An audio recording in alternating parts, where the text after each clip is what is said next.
fils de l'homme, Ni kusema mtu ambaye hakukuwa mwana wa un Adamu, homme qui n'avait pas cette faculté de discerner les pensées, mtu ambaye hakukuwa na ile hisia ya kupambanua mawazo, lui il allait venir et commencer à chasser l'esprit d'infirmité. yeye angelikuja na kuanza kufukuza pepo ya ulemavu. Voilà pourquoi la Bible nous dit: Ndio kwa maana Biblia inatuambia n'imposez pas les mains par précipitation. nyinyi msiwekee mtu mikono kwa uharaka. Il y a d'autres choses, il n'est pas question de la maladie, Na kwa vingine vitu vyenye haihusu magonjwa, mais il est question d'un mauvais esprit. lakini ni kitu yenye ni pepo uchafu. Ça veut dire il y a d'autres maladies qui peuvent sortir par la délivrance. Ni kusema kuna ingine magonjwa yenye inaweza kutoka kupitia kugomboa mtu. Jésus, comme il n'avait pas l'esprit avec Ni mesure, kusema hivi Yesu alikuwa hana roho ya il kipimo. était capable de voir que ça, ce n'est pas la maladie, Alikuwa na uwezo ya kujua kwamba hii mais hapana si ça, c'est magonjwa, l'esprit mauvais. lakini hii ni roho chafu. Et quand il chasse l'esprit, Na wakati anafukuza ile roho la chafu, femme était complètement guérie. yule mwanamke kweli kweli na akapona.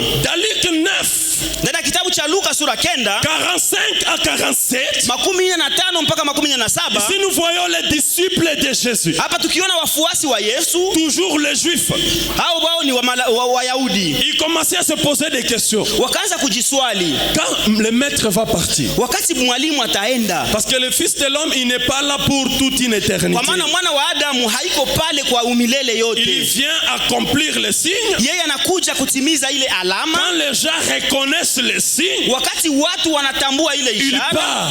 hapo na Que naenda, là, il a accompli l'objectif et le but. na pale alishatimiza lengo na shabaha. Et quand les disciples savaient cela, Na wakati wafuasi walijua ile, quand le Fils de l'homme va partir, wakati mwana Adamu ataenda, qui sera le plus grand entre nous, les nani disciples? atakuwa mkubwa sana hapa katikati yetu? C'était une question qui les tourmentait. Ilikuwa ni swali ilikuwa na wasumbua. C'était une question qui était dans leur pensée. Ilikuwa ni swali ilikuwa mu mawazo yao. Ils n'ont pas parlé de ça devant Jésus. Ile hawakuweza kuizungumuza mbele ya Yesu. Mais Jésus a vu l'esprit qui les animait. Lakini Yesu yeye akaona roho ambayo ilikuwa inawashawishi. La Bible dit, Biblia inasema ils pensaient leur vie en esprit de savoir lequel d'entre eux était le plus grand. wazo moja kakuya katika roho zao ya kujua nani katikati yao alikuwa mkubwa. Jésus voyait la pensée de leur cœur. Yesu kwa kuona mawazo ya moyo wao, Ça veut dire ils n'ont pas parlé. ni kusema wao hawakusema,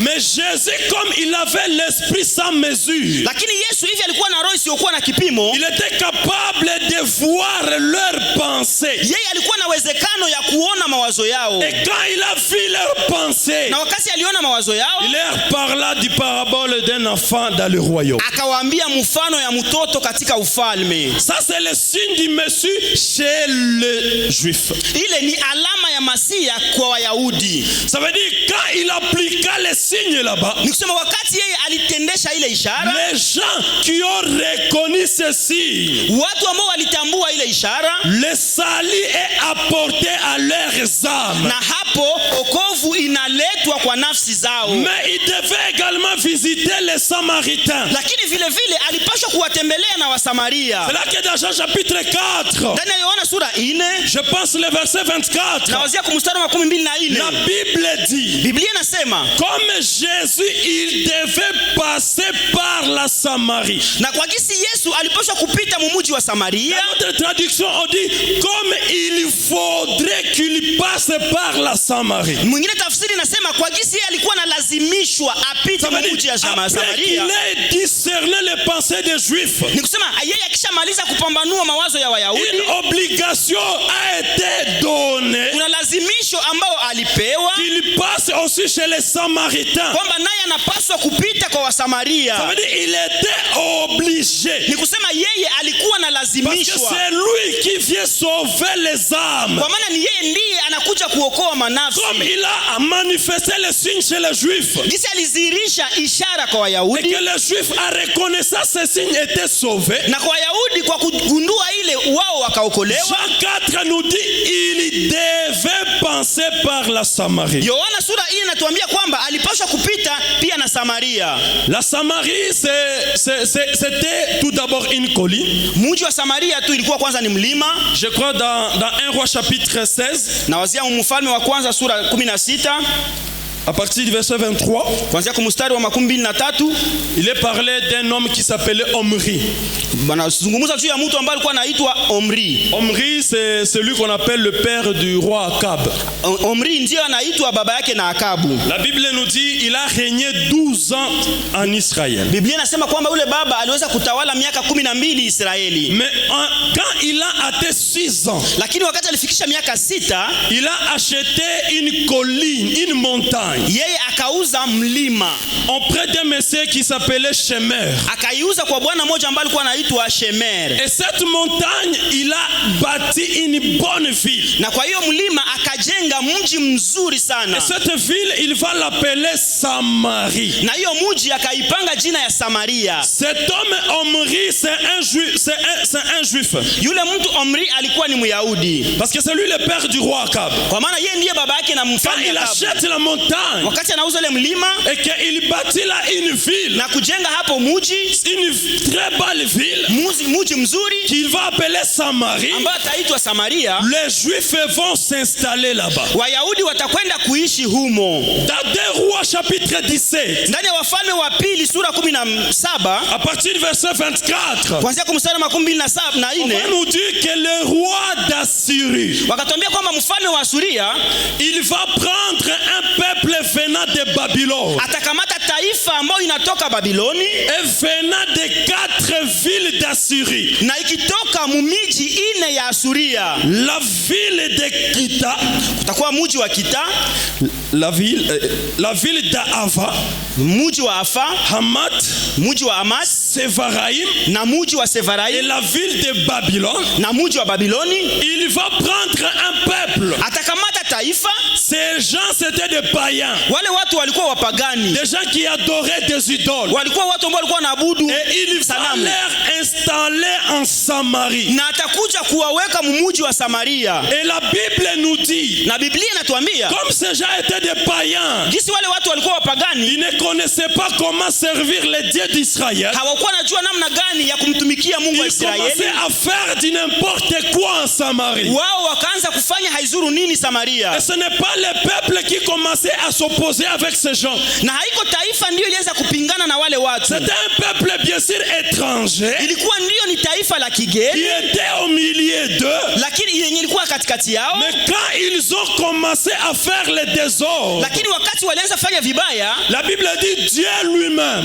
Biblia inasema Mungu mwenyewe il a envoyé des lions. akatuma masimba, Et des lions ont commencé à manger ces gens. na simba zikaanza kukula wale watu. Et on est parti voir le roi d'Assyrie. Na wakaenda kumuona mfalme wa On a Asuria, dit ton peuple wakamwambia taifa ne lako connaît pas la manière de servir les dieux du pays. haijue namna gani ya kutumikia Mungu wa hii nchi. Et le roi ordonnant Na mfalme akaamuru, qu'on apporte un prêtre juif akaamuru walete kasisi wa Myahudi afin qu'il les enseigne la manière de se comporter selon les dieux d'Israël. na awafundishe namna gani ya kuishi kulingana na Mungu wa Israeli. Ça veut dire le prêtre est venu Ni kusema kasisi akakuja pour leur enseigner la loi. ili akuje kuwafundisha sheria, Parce que ce peuple était venu pour habiter en Samarie. kwa maana ile taifa lilikuja kuishi huko Comme Samaria. le problème de Dieu s'est posé, Wakati ile shida ya hiyo zile simba il fallait ilionekana, qu'eux aussi apprennent la loi juive. ilikuwa napaswa nao wajifunze sheria ya C'est comme ça Kiyahudi, qu'on va leur enseigner la loi juive. na ni hivyo ndivyo watawafundisha hizo Et sheria on za va leur Kiyahudi. dire qu'un jour le Messie va venir. Na hapo ndipo watawaambia siku moja Et Masihi quand ce atakuyaka, Messie va venir, na wakati ule Masihi on va atakuya, le reconnaître par la faculté de discerner les pensées humaines. tutawezaka kutambua hiyo uwe Masihi kushahada yake ya kupambanua mawazo ya mwanadamu. Et frère Branham nous dit, Na ndugu Branham anatuambia la femme samaritaine,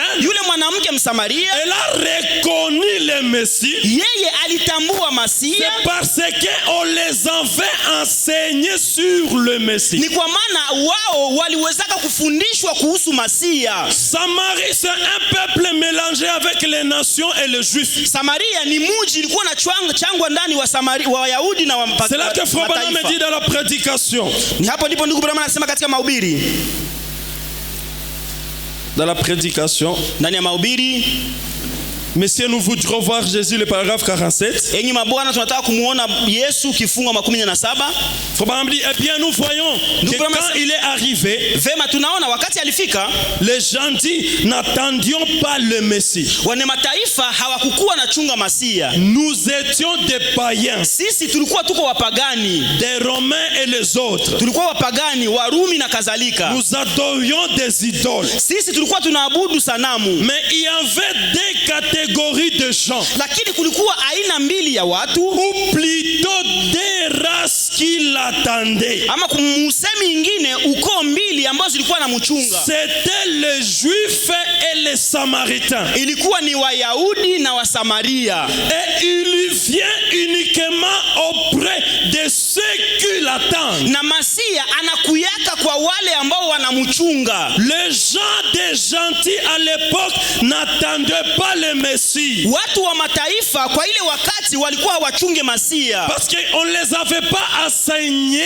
que le Messie allait venir. Kwa maana wao hawakufunzwa kwamba Masia angeweza kuja. Maintenant écoutez, quand il est allé chez les Juifs, wakati yeye alienda kwa Wayahudi, il a manifesté son signe du Messie. Na huko kwa Wayahudi akazirisha ishara yake ya Masia. Et les croyants ont reconnu que c'était le Messie. Na waamini wakatambua kwamba yeye alikuwa Masia. Et les incroyants ont rejeté cela et ont blasphémé en le faisant. Na wasioamini wakatupilia ile alama ya Masia na wakakufuru kwa kuikatala. Quand le Messie se manifeste, wakati Masia anazirika, c'est pour des catégories de gens. Yeye anazirika kwa aina mbili ya watu. Les croyants, il va accepter cela. Muamini atakubali ile. Et quand il accepte cela, nous avons vu que la prospérité lui sera apportée. Wakati atakubali ile na kusitawi, atapata kusitawi. Mais frère Branham dit quand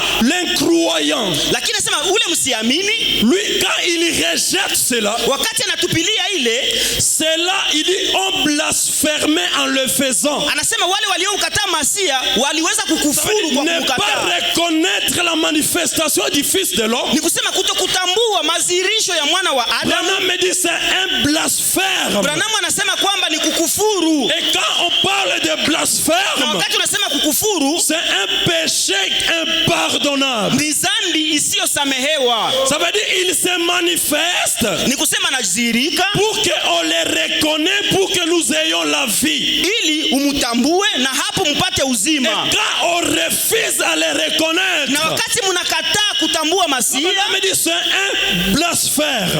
Ndugu Branham anasema kwamba hiyo ni kukufuru. Un Samaritain est mi-juif, mi-gentil. Msamaria iko nusu Myahudi na iko nusu mwenye mataifa. Est-ce que nous sommes là? Je, tuko pale? On commence maintenant. Tunaanza sasa mahubiri ya leo. Je suis dans la prédication. Niko katika mahubiri.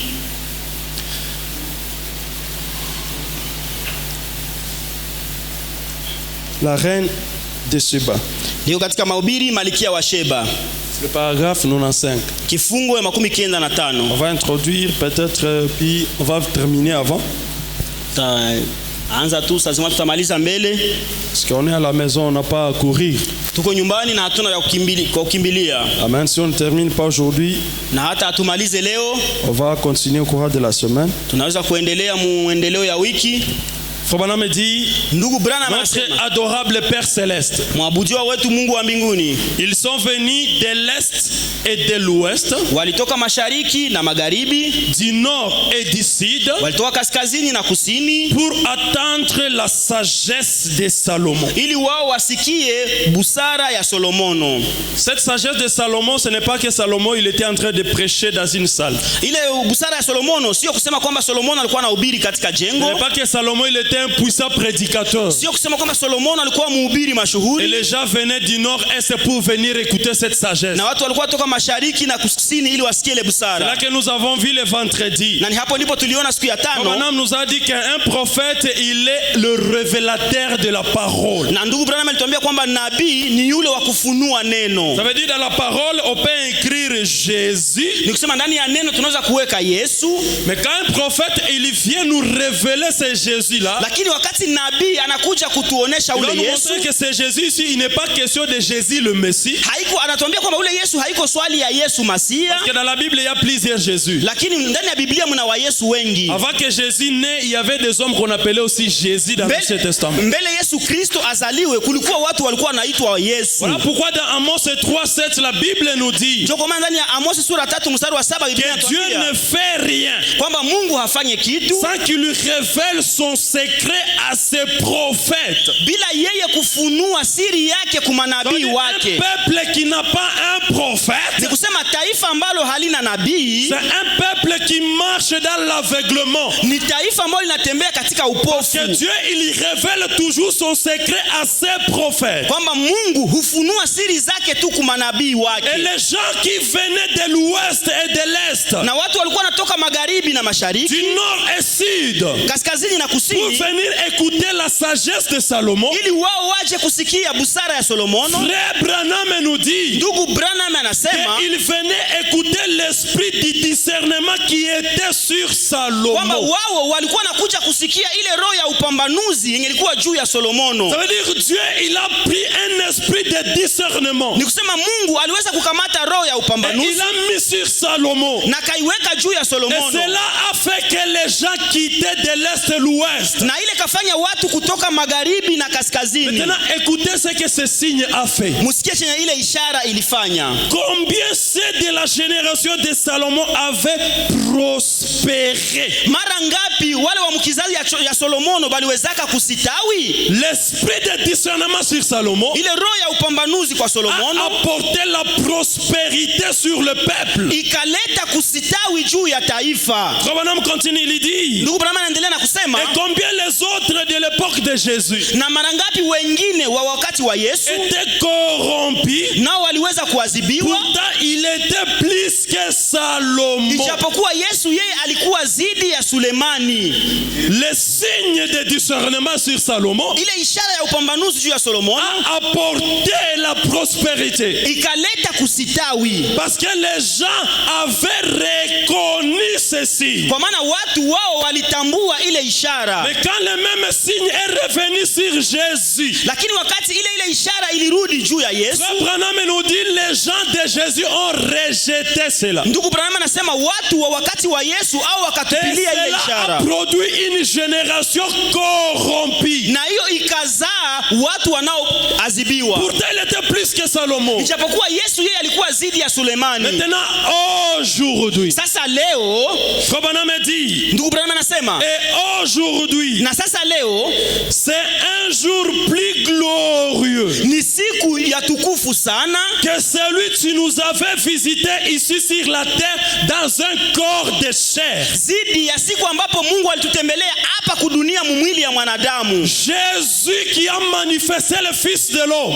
Yesu ambaye alizihirisha alama ya mwana wa Adamu, Les gens ont rejeté cela. watu walitupilia ile. Cela a produit une génération corrompue. Hiyo ikazaa ukoo ya watu ambao Maintenant, Frère wanaadhibiwa. Branham nous dit, Lakini ndugu Branham anatuambia aujourd'hui, leo nous sommes dans un jour plus glorieux tuko musiku ya tukufu sana, que le jour où Dieu a visité, nous a visité ici dans la chair d'un homme. na leo tuko musiku tukufu sana zidi ya ile siku ambayo Mungu aliweza kututembelea mumwili wa mwanadamu. Car Kwa maana en ce jour-là, mwa hiyo siku, le jour de Jésus, hiyo siku ya Yesu, la véritable expiation n'avait pas encore été faite. ile ondoleo la kweli kweli la zambi lilikuwa halijawahi kufanyika. Ce qui a fait que les gens ne reconnaissent pas les signes du Messie sur Jésus, Chenye kilikuwa kinatuma watu wasitambue ishara ya Masia ce juu ya qui a Yesu, fait que ces gens étaient corrompus, hiyo ikafanya kwamba wale watu wapoteye. ce qui a fait qu'ils ont rejeté le signe. Yenye ilifanya au watupilie ishara. Frère Branham nous dit, Ndugu Branham anasema parce qu'à l'époque de Jésus, kwamba kwa wakati wa Yesu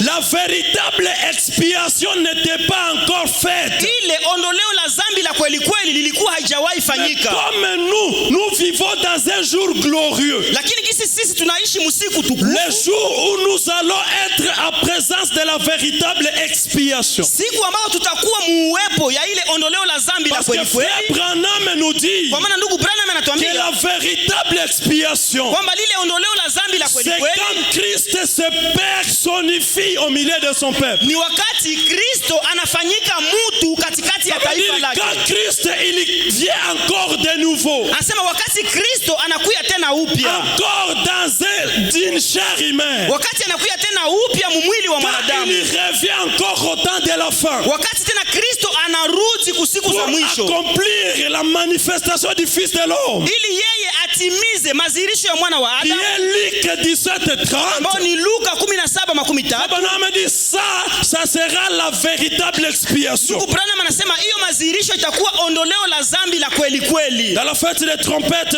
paragraphe 200. Ndani ya mahubiri sikukuu la baragumu mkifungo ya 200. Frère Branham dit, Ndugu Branham anasema le message du septième ange, ujumbe wa malaika wa saba sous la même trompette, chini ya ile baragumu, exactement la même chose à tout point. kweli kweli ile kitu munukta zote, Le même sceau. ile muhuri C'est pour faire quoi? ni kwa ajili ya kufanya nini?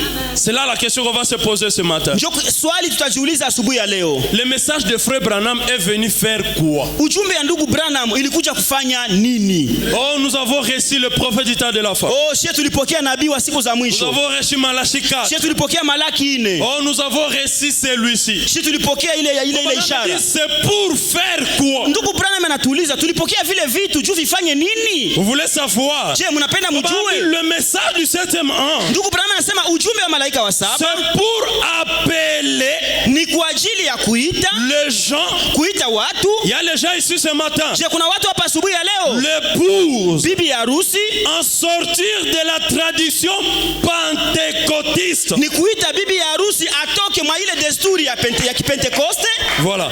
La première des choses, Kitu ya kwanza, le message de Frère Branham est venu kitu ya kwanza yenye mjumbe ya ndugu pour Branham que les alifanya gens ni ili watu qu'on appelle épouses wale watu ambao wanaitwa bibi ya harusi sortent dans les traditions pentecôtistes. wao watoke mwa ile mila ya Kipentekoste. Nous allons voir quelques traductions. Tutaona mila fulani fulani Et la tradition du monde, na watoke katika ile mila ya ulimwengu pour se tourner vers la véritable expiation. ili wao wageukie ile ondoleo la dhambi la kweli À kweli. l'époque de Jésus, Kwa wakati wa Yesu, Branham nous dit la véritable expiation n'était pas encore faite. Branham anatuambia kwamba kwa wakati wa Yesu ondoleo la dhambi la kweli kweli Ici, il halifanyika. nous dit Lakini hapa que anatuambia le message du septième ange kwamba ujumbe wa malaika wa saba a été apporté ililetwa pour appeler un peuple ili liite taifa, qui vont laisser les traditions taifa ambayo itaacha ile madesturi, pour se tourner vers la véritable expiation. kuacha hizo madesturi na kugeukia ondoleo la dhambi la kweli La kweli. parole, Neno Christ Kristo personnifié ambaye anafanyika mtu, dans sa parole. anafanyika mtu kupitia neno lake. La véritable expiation n'est pas Christ.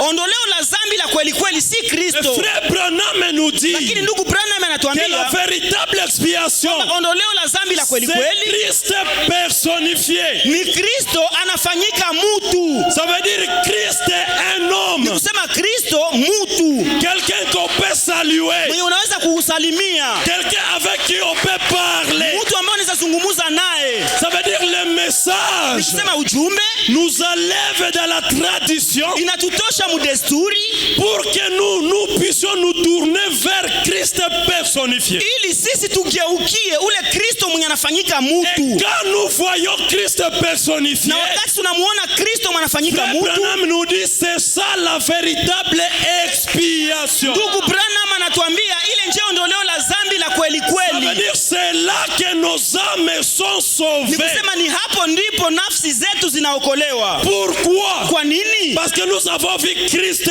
personnifié. Kwa maana tulimuona Kristo anafanyika mtu, La science l'a prouvé na sayansa ilithibitisha, par des photos. ilithibitisha kupitia mapicha, L'église le sait. na kanisa inajua, Le monde entier le sait. na ulimwengu mzima inajua Le Christ personnifié. Kristo anayefanyika mtu. Frère Branham nous dit, Ndugu Branham la anatuambia science l'a prouvé. sayansa alithibitisha. Ça veut dire nous on ne va pas aller chercher un Christ personnifié que la science n'a pas prouvé. Ni kusema sisi hatutatafuta Kristo mwanafanyika mtu mwenye sayansi haikuthibitisha. Pour que nous ayons la véritable expiation. Ili sisi tuwe na ondoleo la dhambi la kweli kweli. Branham nous renvoie à la science. Ndugu Branham anaturudisha On kusayansi. va aller chercher. Tutaenda kufanya Qu'est-ce utafiti. que la science a confirmé? Tutafanya utafiti nini yenye sayansi Quand nous ilithibitisha. trouvons ce Christ-là personnifié, Na wakati tutakutana ule tutapata ule Kristo c'est là aliyethibitishwa. que le salut est apporté à nos âmes. Na ni hapo ndipo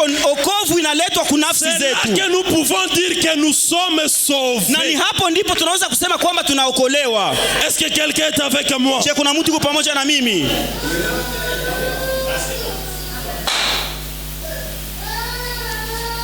C'est cela que nous croyons. Na ni ile ndio tunaamini.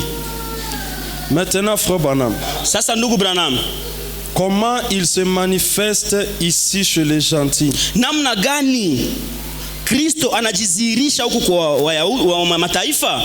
Nous avons vu comment il a fait chez les Juifs, Tuliona namna gani alifanya kwa Wayahudi à partir d'Abraham, kutoka kwa Ibrahimu, à partir de Nathanaël, tukaona pia na Nathanaeli, des disciples, tukaona wafuasi, même cette femme qui était infirme. na tukaona pia ule mwanamke ambaye alikuwa ni kilema. Maintenant, chez nous les gentils, comment il le fait? Sasa kwetu sisi wana mataifa namna gani anaifanya?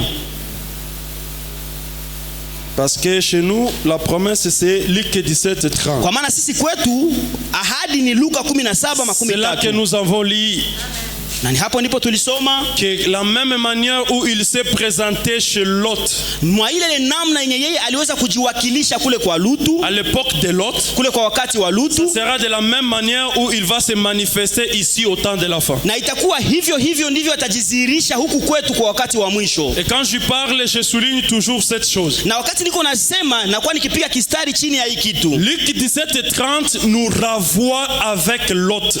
Luka 17:13 inatubeba mpaka kwa Lutu. Ça veut dire ça nous renvoie à l'époque de Lot. Ni kusema inatusukuma na kutubeba kwa wakati wa Et Lutu. quand Jésus ou Dieu, Wakati sasa Mungu, Yesu ama il Mungu, s'est manifesté chez Abraham, wakati alijidhihirisha kwa Ibrahimu, à l'époque de Lot, kwa wakati wa Lutu, ce n'était pas un corps qui était né Elohim. haiko mwili yenye izaliwaka Elohim ndio alitumikishaka. Le matin Elohim, Asubuhi ule mtu anakuwa à Elohim, midi Elohim, saa sita ule mtu ni Elohim, le soir Elohim, na jioni ule mtu anafika ni et Elohim. après demain on vient saluer un homme qu'on appelle Elohim. Na kesho yake tunakuja kusalimia mtu mwanaitwa Ce n'était pas Elohim. comme ça. Hapana, haikukuwa Frère vile. Branham nous dit, Ndugu Branham à anatuambia l'époque de Lot, kwa wakati wa Lutu c'était Dieu qui a manifesté le signe du Messie pendant quelques instants. alikuwa ni Mungu anayedhihirisha alama ya Masia muda wa saa fulani. Il fabrique un corps Ni kusema yeye anatengeneza qu'il mwili utilise pendant quelques instants. na ile mwili anaitumikisha mwendeleo wa muda fulani. Ce n'est pas un corps qui est grandi, qu'on a vu à l'âge de 16 ans, on dit voilà Elohim. Haiko mwili tuliona mwenye inafikisha miaka 16 tunasema muone Nous Elohim allons aller anapita. chez Elohim. Ama tutaenda kwa Elohim. Hapana. C'était un corps qu'il place pendant quelques instants. Ni mwili ambao aliweza kutia pale mkazi Et kwa il muda fulani. manifeste ceci. Na anadhihirisha ile Et ishara. quand les Juifs ont reconnu le signe du Messie, Na wakati Wayahudi walitambua ishara ya Dieu il a Masia, quitté ce corps. na Mungu akatoka mwa ile Et mwili. si on pouvait retrouver le corps là, Na kama tungeweza tena kukupata on ile ne mwili, pouvait plus l'appeler Elohim. ile mwili haingeitwa tena Elohim. Et Dieu n'était plus dans ce Kwa corps. maana Mungu hakukuwa tena mwa ile Et la mwili. Bible nous dit de la même manière que les gens étaient à Sodome. Na Biblia inasema mwa ile namna gisi watu walikuwa Ils Sodoma, mangeaient, walikuwa nakula, ils buvaient, walikuwa ils nakunywa, bâtissaient. walikuwa najenga. Il dit c'est de la même manière que cela va se reproduire au temps de la fin. Anasema ni mwa ile namna ndio ile vitu itaweza kudhihirika kwa wakati wa mwisho. Et quand il se reproduit aujourd'hui, Na wakati vile vitu vinaonekana tena ça veut leo, dire cet homme-là qui manifeste le Fils de l'homme, ni kusema yule mtu anayedhihirisha alama ya mwana wa le Adamu. matin il peut s'avérer qu'il n'est pas Fils de l'homme. Asubuhi tunaweza lamuka tunakuta yeye si mwana wa Et le Adamu, soir il peut s'avérer qu'il n'est plus Fils de l'homme. na jioni tunaweza kukuta yeye si mwana wa Mais Adamu. quand il manifeste les signes, Lakini wakati anadhihirisha c'est ishara, à ce moment-là qu'il est Fils de l'homme. na ni hapo ndipo yeye ni mwana wa Adamu. Je vais lire, c'est la frère Branham dit ceci. Nitasoma hiyo, ndugu Branham anasema Dans la prédication, essayez de rendre un service à Dieu sans que cela soit sa volonté. Ndani ya mahubiri kujaribu kumfanyizia kazi bila ile kuwa mapenzi yake. 2 à 12. Kifungo ya 212. C'est prêché le 27 novembre 65. Ilihubiriwa siku 27 ya mwezi wa 11 mwaka wa 16. Or, il a promis cela.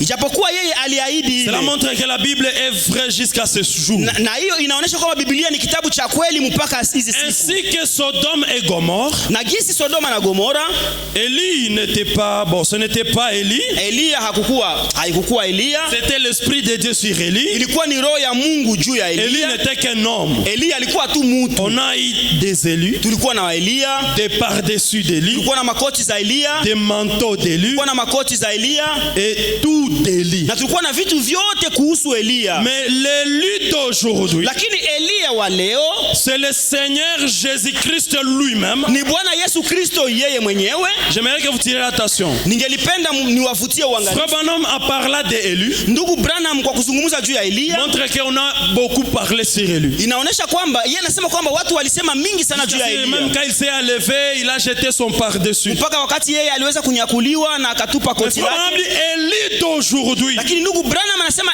Elia wa leo, Là où il est dit dans Malachie 4, Élie le prophète va venir. pale kwenye nasemeka ndani ya Malaki 4 kwamba Elia Pour anapaswa ramener kuja le cœur. ili arudishe mioyo. Frère Branham dit Élie d'aujourd'hui. Branham anasema Elia wa leo C'est le Seigneur Jésus-Christ lui-même. ni Bwana Yesu Kristo yeye mwenyewe, Et il doit venir selon Matthieu 17 ou plutôt Luc 17:30. na anapaswa kukuja kulingana na Mathayo sura 17, hapana kulingana na Luka 17:13. Ça veut dire Élie qui vient. Ni kusema Elia ambaye atakuja, Le fils de l'homme qui vient. mwana wa Adamu ambaye anakuja, Ce n'est pas un prophète. haiko nabii. Branham dit c'est Dieu lui-même. Ndugu Branham anasema ni Mungu Le mwenyewe, Seigneur Jésus-Christ lui-même. Bwana Yesu Kristo yeye mwenyewe. Et quand il vient, Na wakati anakuja, l'écriture qui l'identifie. andiko ambayo inamtambulisha, Branham nous dit c'est Luc 17:30. ndugu Branham anasema ni Luka 17:13. Mais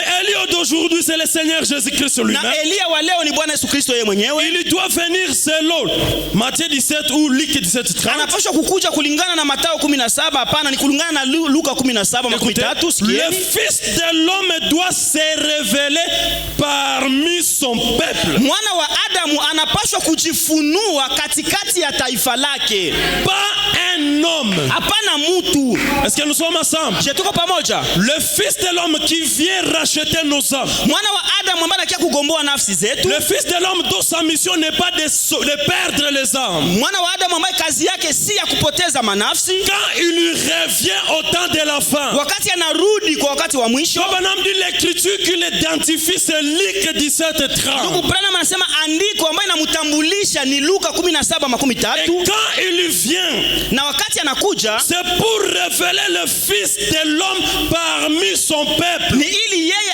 afunue mwana wa Adamu katikati ya taifa lake, Pas dans son peuple. hapana ndani ya taifa lake. Ça veut dire l'écriture des fils de Ni l'homme. kusema andiko ya mwana wa Adamu Ce n'est pas le Saint-Esprit que nous recevons dans nos âmes. haiko Roho Mtakatifu tunapokeaka munafsi Mais zetu, c'est un homme lakini ni mutu manifesté parmi son peuple. akijizirisha katikati ya taifa Et lake. cet homme-là, Na yule mutu il n'est pas un homme. yeye haiko mutu, C'est Dieu.